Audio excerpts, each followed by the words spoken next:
So if you will, please join me in welcoming Cathy Cox, President of the College.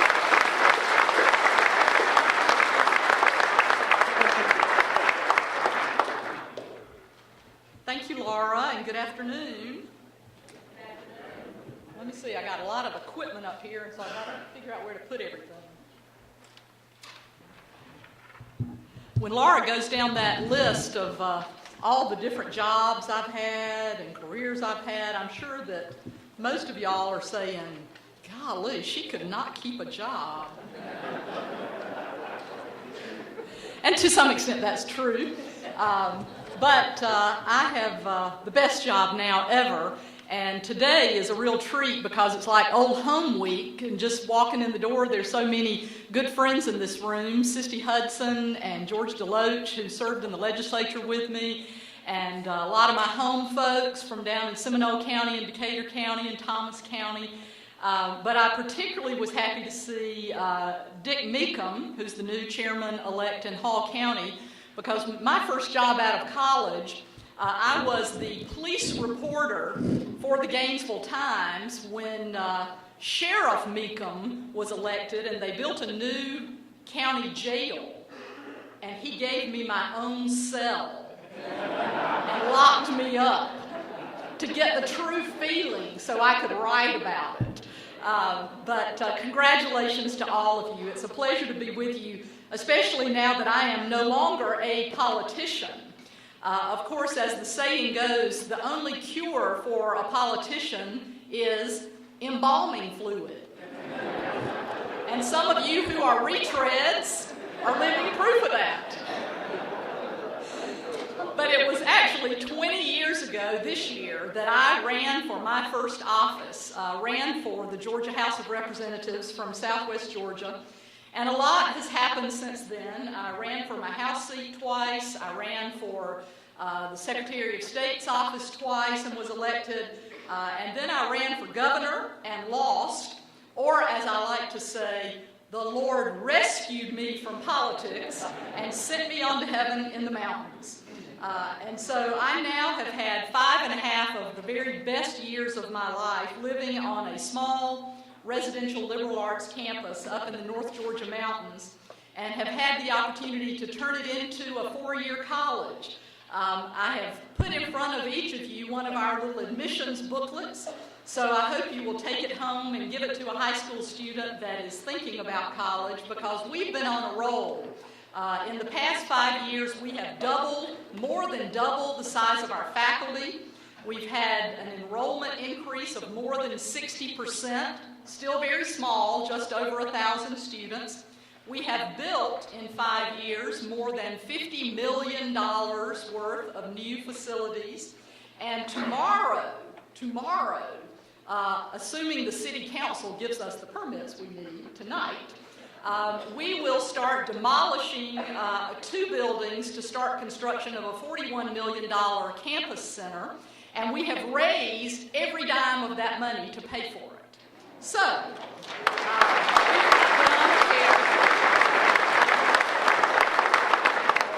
we've been on a roll, and I hope that you will have the opportunity to talk to a few high school students and send them our way. We're a private institution, but we offer very generous scholarship assistance. The Hope Scholarship Grant is available to students who qualify, so we can make a great education affordable. That's my sales pitch. That was my price for speaking today. So thank you, Ross and Laura. Congratulations to all of you on your election victories. Or, as they say, be careful what you ask for. So for a few minutes today, let's think about what you have gotten yourselves into as newly elected county commissioners. Last year, I had the opportunity to have a discussion with one of my about-to-graduate senior students. He had worked on a lot of campaigns while he was in high school and college, a real political junkie young man. And about this time last year, he had landed an internship in the office of Speaker David Ralston in the Georgia House of Representatives. Well, he was excited, and we were talking about his upcoming adventure. And he expressed some distaste for the fact that I kept referring to him as an intern. Because in his view, he had already been involved in politics for so long that he saw himself as a lot more than an intern. You know, that was really a slap to him. But I think I brought him down to reality fairly quickly by suggesting to him that while he may indeed have had a really good dose of political experience and exposure because of all these campaigns he had worked on, he was about to engage in something that he had never been involved in. And he looked pretty puzzled because, you know, at the great old age of 21, he thought he'd done it all. I said, you have worked on a lot of campaigns, but you have never governed. And these are two very, very different things. And the great leaders of our state have known the difference in the campaign and the governing, and have put those campaign battles behind them when they accepted the responsibility to govern. So this afternoon, as you get ready for a great experience here in the next day or two, let's focus on governing and actually serving in the important offices to which you have been elected. Because the way that you handle this experience in the next 4 years, even I dare say in the next year, will very much determine whether or not you get to keep this job for longer than 4 years. So I've come up with sort of my, not really a top 10 list, don't panic, I don't have 10 things on the list, but some tips you might consider as you begin to govern. And I've kind of written this a little bit tongue-in-cheek. You could title this Tips to Ensure That Your First Election is Not Your Last, or Things I Need to Know to Keep This Job. Number one, if you want to ensure that this election is not your last, then think about that distinction between campaigning and governing. If you want to be a one-termer, then stay in the campaign mode. I believe that far too much of the bitterness, the meanness, the time wasting that we have in politics at every level is because far too many elected officials never get out of that campaign mode. Now, campaigning, as you all know personally, is tough. It can be ugly and mean, but think about the focus of a campaign. It is all about promoting you personally, the candidate, painting you in your best light. Sometimes it is also about painting your opponent in his or her worst light. It is about winning and losing, ultimately. Now this fall, I have been teaching Georgia history in our campus, and last week as we were wrapping up the semester, I had my class focus on Zell Miller, our most distinguished alumnus at Young Harris College, and of course our former lieutenant governor, U.S. senator. And to quote Zell, I said to my class, he said, "Politics ain't beanbag. Politics is combat, brutal combat, and I've been in it a long time and survived. I have calluses on my personality, just like hitters develop them on their hands over the years." I think that's a pretty good description of Zell, of himself. Governing, though, is not about you. It is about getting something done for these folks who elected you, and even for those folks who did not vote for you. It is about staying abreast of the needs of your counties and working through government channels to make your counties and the communities within them better, safer, and more attractive to the folks who live within your county. Campaigning is a fight, but governing is actually about peacemaking and compromise. It's about give and take. Governing is about building consensus and finding a common good, and it is about getting things done. So if you want to be a one-term commissioner, just keep the fight going. Keep spitting at your opponents and find ways to knock heads with everybody that opposed you and supported your opponent, and you can be sure they will be gunning for you every one of the next 4 years. But if you want to be successful as a county commissioner, and if you really do want to get good things done for your communities, then please take yourself out of campaign mode. Use this conference and these days away from your county to make that mind shift out of campaign mode. And when you get home, start thinking perhaps you might even befriend some of the people that opposed you. Start thinking about governing and know the difference between governing and campaigning, and appreciate that compromise is a good and necessary part of governing. It is not a weakness. Number 2, if you want to be a one-termer, use your new office to get rich quick. You won't be there very long. Now, I'm not telling you anything new, but you all know, particularly those of you who've served in other offices, there is not a political office in this state that will pay you a salary to make you rich. It will be, for almost all of you, a sacrifice in time and money. But you have been elected to an important office. And hey, buddy, you're going to have a lot of new friends. That includes a lot of people who will attempt to use you and your new power for their own agendas and for their own profit. And they may be equally willing to line your pocket. These are folks that you know, may even be folks that you like. They may make enticing offers to you that come in the form of tickets to great sporting events, nice meals at fancy restaurants, trips to lavish resorts, sometimes, yes, even cash. The temptations that may be thrown at you, sometimes directly and sometimes very subtly, can make some elected officials forget about their oath of office and even forget about their basic beliefs in right and wrong. In Georgia, unfortunately, there is hardly a year that goes by that some local government official is not in the news for resigning or maybe even being indicted, all because usually allegations that they helped a friend, they were just helping a friend, in ways that were not legal. So if you want to be a one-termer, give in to this temptation that will come your way.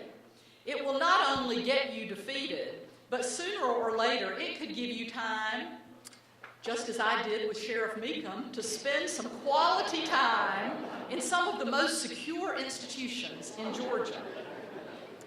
But seriously, if you have not already done so, make a very conscious decision immediately about what you believe is right and wrong.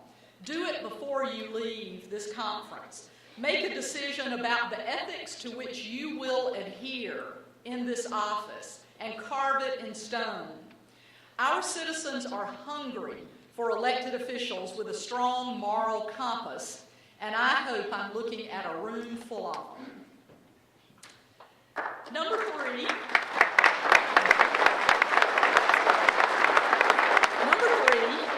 If you want to be a one-termer, then just recognize how important you are, how smart you are, and don't ever let anybody in your county forget it. Think about why you won your election. Maybe it was because of an issue that you championed. Maybe you ran against an incumbent that hadn't done a very good job. But whatever the case, if you want to be a one-termer, then take the position that your election surely happened because you really ought to be anointed king or queen of your county. And the people finally came around to realize that. It surely had to do with the fact that you are the smartest, the most experienced, the most visionary candidate ever on the ballot in your county, right? Don't ever let them forget that. Now, the fact is, your voters may indeed love you. I hope they do. But it might deflate your ego a little to know that they actually elected you for another reason. They elected you to get something done, not just to bestow a big, important title on you. Remember that humility goes a long, long way toward re-election. Arrogance is a recipe for defeat.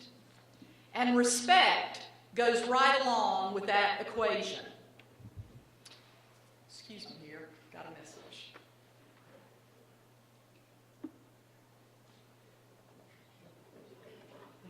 Sorry about that.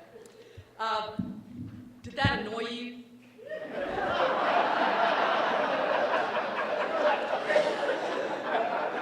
I'm sure that it did. When you get invited to a meeting of constituents, please do not pull out your phone and check your messages, because you now are a very visible public official. Whether you are the speaker or whether you are sitting in a meeting you've been invited to attend, people are going to watch you all the time, whether you realize it or not. And constantly checking your messages, which has become a cultural thing, an addiction for all of us who are busy people, this makes it appear that you do not care what is going on in that meeting, that you don't care what someone else is saying, that you really wish you were not there and can't wait to get out of that meeting. Do you remember the President Bush in the debate when he checked his watch? They're still talking about it. It made it appear that he was bored and didn't want to be there and couldn't wait to get out. It is the same thing for you now when you are in meetings and other people are talking. People will be watching you, and this, is a signal that whoever you're with is not very important. You've got something more important to do. And it shows a big lack of respect for your constituents. So be an attentive listener. They'll remind you of that at the next election. And in addition to thinking that you're just so important, if you want to be a one-termer, then assume you know everything. That'll help you make friends, really. Your election as a county commissioner means that you have enrolled in a whole new school, far beyond this great conference. And if you want to keep your job, then you need to become a good student, if you're not one already. You need to become a good student of your county. You may have lived there all of your life, but you need to get out there and start learning what your constituents think about the county. What do your constituents think the needs of your county are? Find out from them how you can keep your ear to the ground, whether it's in a coffee shop or at the high school football game. You need to find multiple ways of getting out there and paying attention to what your constituents think is going on in the world, because you will learn, and you will learn ways that you may be able to help them. You also need to become a good student of being a county commissioner. As I said before, campaigning is not governing, and becoming a public servant requires a lot more than just winning the election. So I urge you to become active in ACCG. It is one of the best resources you will have available to you. ACCG will offer you regular opportunities to learn more about the issues that affect your county, and it will help you become a more effective commissioner. So take full advantage of all of the things that ACCG will offer you. And when you're back home and you're sitting around the table at a commission meeting or some other kind of meeting, and everybody's sort of stuck, you just don't know how to deal with an issue, pick up the phone and call the staff at ACCG. There is a great chance that they have dealt with this issue before. They can point you to some other counties that have dealt with this issue before. You don't have to reinvent the wheel. Use them to come up with great answers and solutions for your county. So get ready to learn and know that you've got great help at your disposal. Number 4, remember that none of your districts and none of your counties are all Republican or all Democratic. Now, you may be the most rabid Republican ever to get elected in Georgia or in your county, or your district may be one of the strongest leaning Democratic districts anywhere in the state.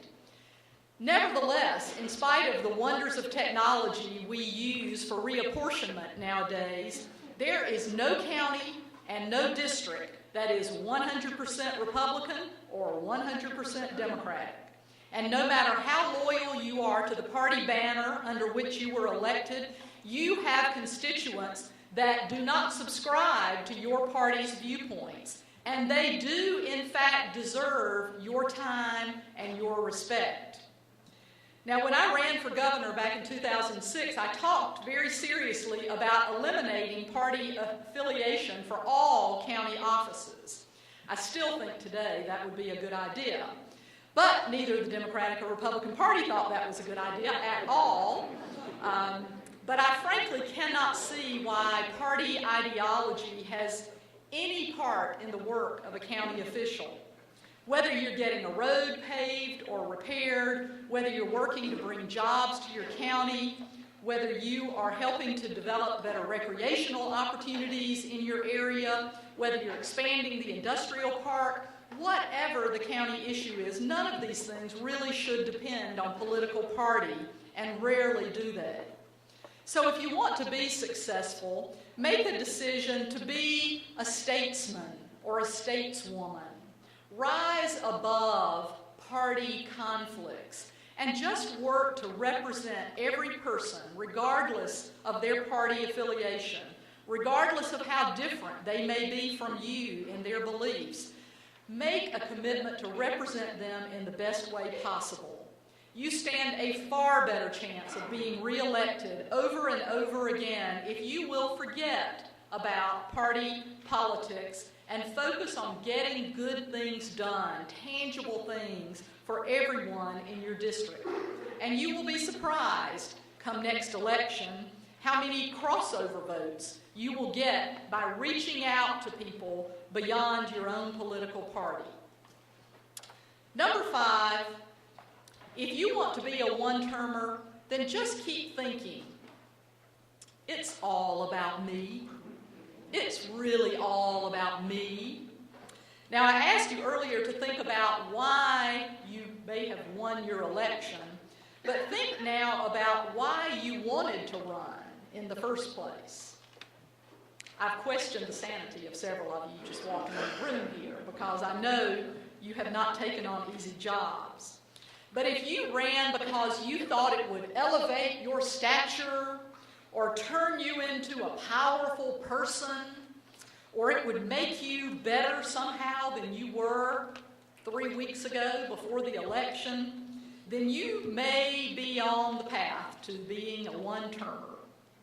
And unfortunately, a number of our elected officials in Georgia and around the country do think it's all about themselves, when in fact, it is all about those folks who elected you and the folks who just live in your district or your county. Those folks have given you a job, and they expect you to work at it.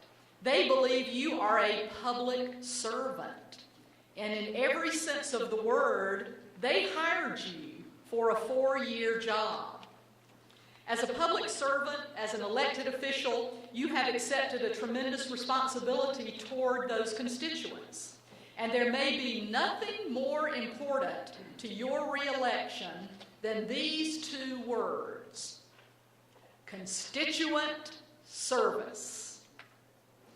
You are going to get phone calls, probably already getting phone calls, a lot more than you want to get. They're going to come at annoying times of the day and night and weekend. There is no time for the next 4 years that you will be off the clock. I know that's shocking to some of you, but it's the truth. Take those phone calls. Return all of those phone calls. Figure out how to rearrange your life to provide the time to be available to your constituents when they want and need to talk to you. Now, some of the requests that you will get are going to seem very petty, but remember, to the caller, the issue is something very important to them. And you likely have the means now within your office or your sphere of influence to get something done about this need they have. Or it may be that they simply don't know where to turn. And as an elected official, believe it or not, your constituents are often going to give you a lot more credit for knowing things than you may deserve. They may think you know a lot more than you really do. Just try to help them find an answer, even if it's not within the direct authority of your office. Many requests you will get really properly belong to another level of government. I was constantly amazed as a state legislator how many people thought I was in Washington or that I could do something about their trash pickup. They don't know about who does what in the various levels of government. They just know you, and they need help. So please don't ever tell a constituent to just go call somebody else. Make the call for them, and have somebody in your office or somewhere else call them back. They will never, ever forget that you helped them out to work through the maze of government bureaucracies they usually do not understand.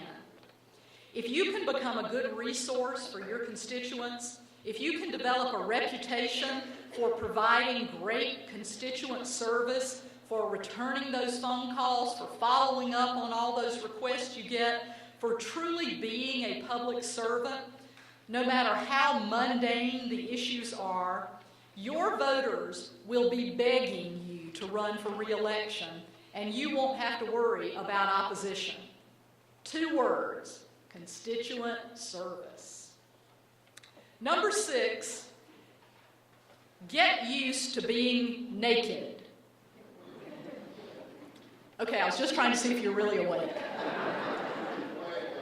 And truthfully, being naked could make you a one-termer. But what I'm talking about, very seriously, is getting accustomed to being naked in the figurative sense, because if you have never held an elective office, you may be in for a shock. Your life, your business, your daily activities, your church life or lack thereof, your family, and yes, that includes your children, and even the kind of car you drive, the clothes you wear, women. All of these things are going to be open season for public discussion, whether you like it or not. You have put yourselves out there on the public stage, and you've earned the right to hold a public office. And with that comes a massive amount of transparency and a massive loss of privacy. Whether people have a right to know the most intimate details of your life or not, the media culture in which we now live will make just about any detail of your life a matter for public discussion. If your child does something very childish and stupid, count on it being news in your community. If your business partner gets caught with an illegal substance, it will be attached to you in public discussion. If your wife bounces a check at the grocery store, the world will know about it.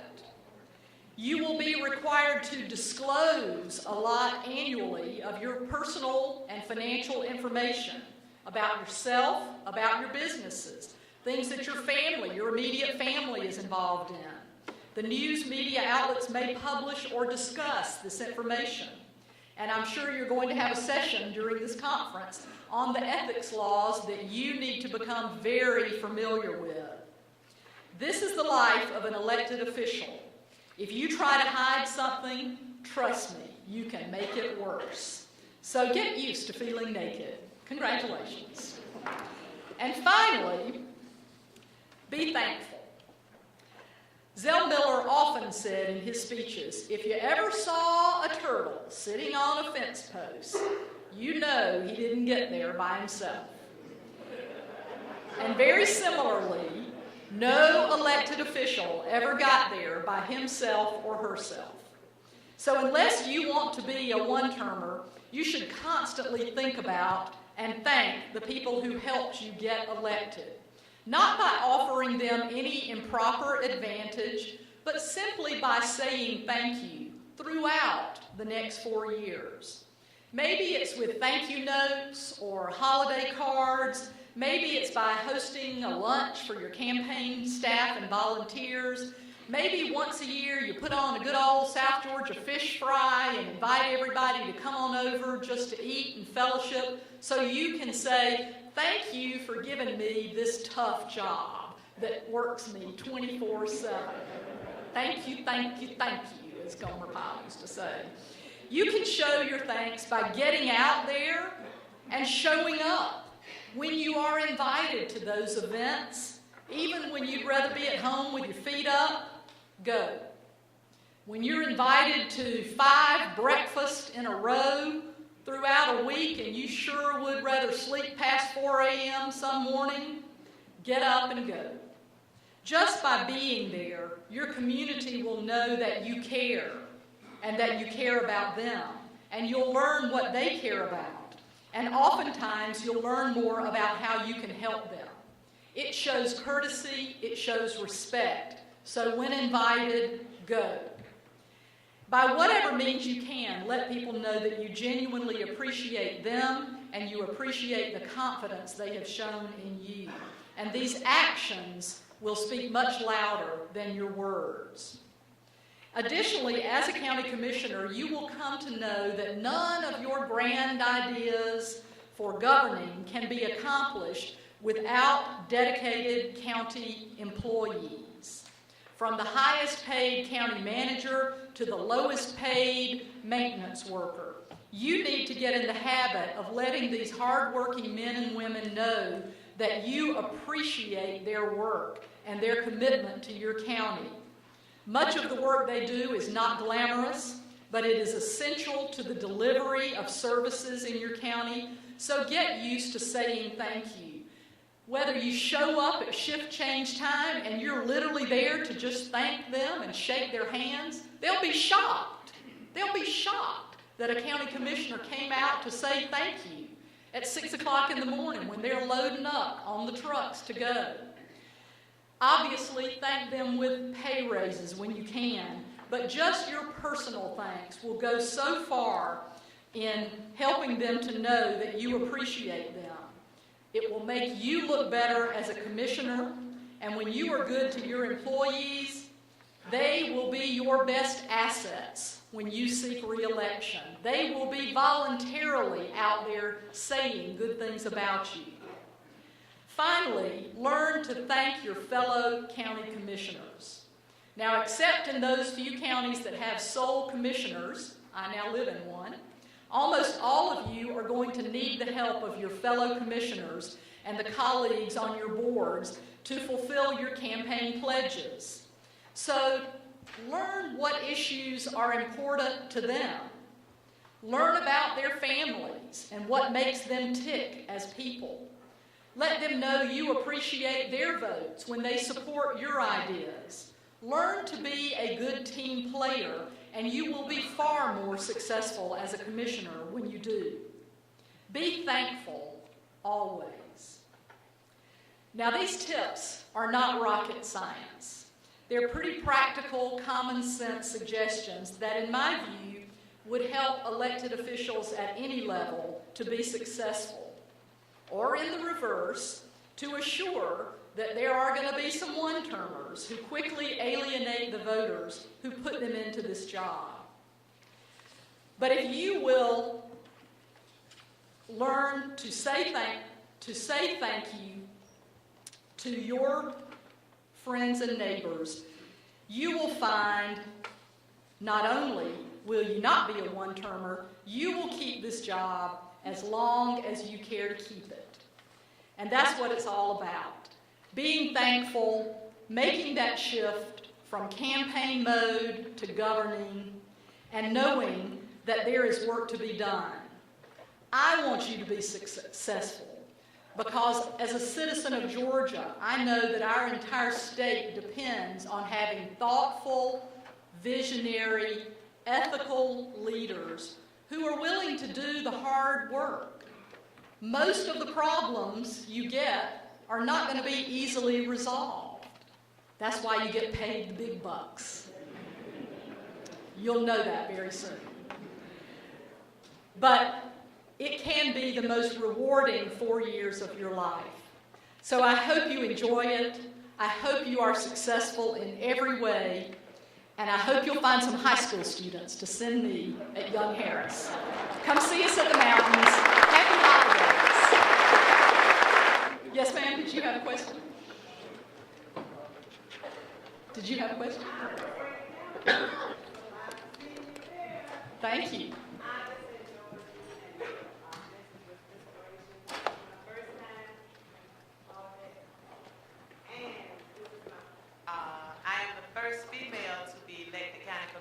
In Grady County, Georgia. Congratulations. So I take everything that you said and I wrote it down. Thank you. And I will be calling and sending students from Carroll High School. Thank you. Gosh, women are moving into power in Southwest Georgia. When I first went back home to Bainbridge to practice law, there had never been a female lawyer in 11 counties where I was practicing. As I used to say, people would go down to, let's go down to the courthouse and watch that lady lawyer and see if she's going to cry when the judge yells at her. It was the cheapest theater around. That wasn't that long ago. Any other questions I can help you with? Yes, ma'am. Well, I just wanted to ask if you could give possibly some tips or suggestions for those people who may not be full-time. And like you said, you want to return to calls, you want to make sure that you follow up and that, you know, you're there for the constituents.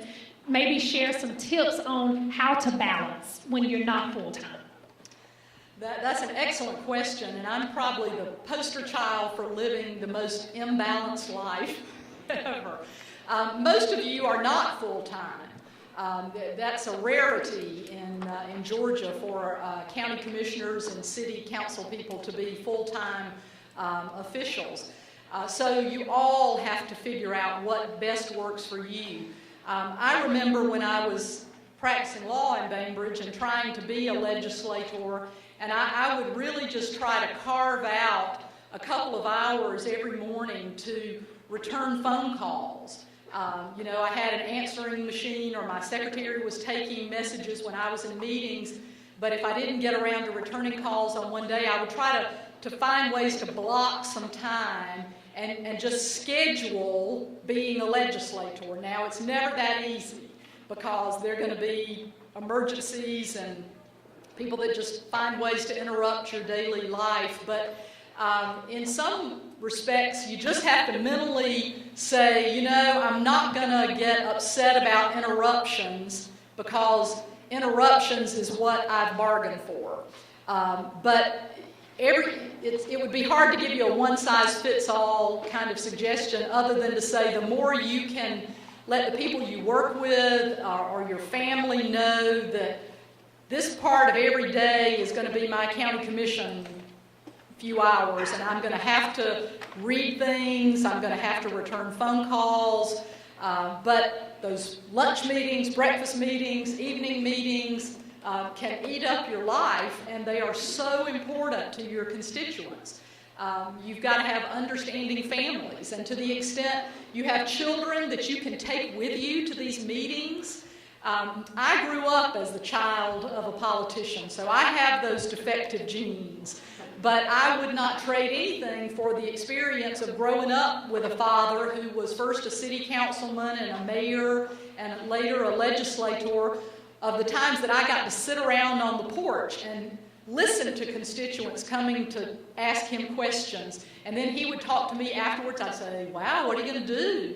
And he'd say, well, I can call this person and I can do this and I can help them work it out. And I began to see how government was a means of problem solving for people who, I didn't understand the problem, but I benefited greatly as a child watching that. So don't hesitate when you can to engage your families in this process so they know you're not just putting them off, but here's what you've bought into for your whole family, and engage them when you can. But it will always be a challenge to balance because the demands of the public are significant. Any other questions? Yes, ma'am.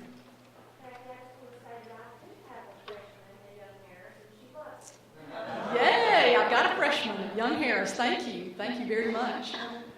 Yes, sir.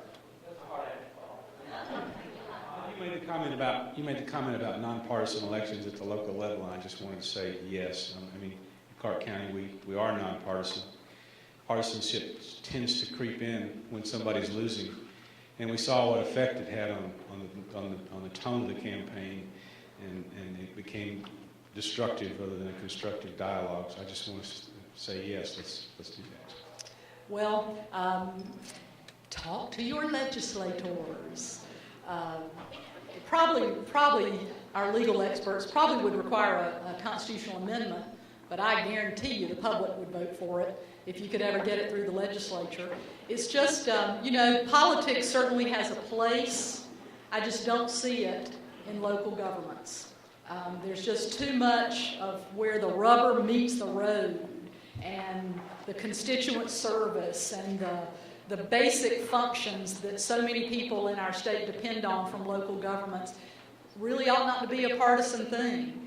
But that's the system we live in, and if you can find ways to rise above it and show that you're happy to help somebody who's of a different political party, that word gets around that you're serious about your job, and it will fend off opposition next go-round. When the people from the opposite party know you're doing such a good job, you're even helping their folks, that will go a long way toward helping you keep this office and show what kind of person you are. So while we have the system, I hope you can rise above it. Yes, sir. I don't have a question. I just want to tell you thank you and bless your heart for everything you've done for us. Thank you very much. Bless your heart is the nicest thing you can ever say in Georgia. Except when it's followed about, ain't she gained weight, bless her heart. Something like that.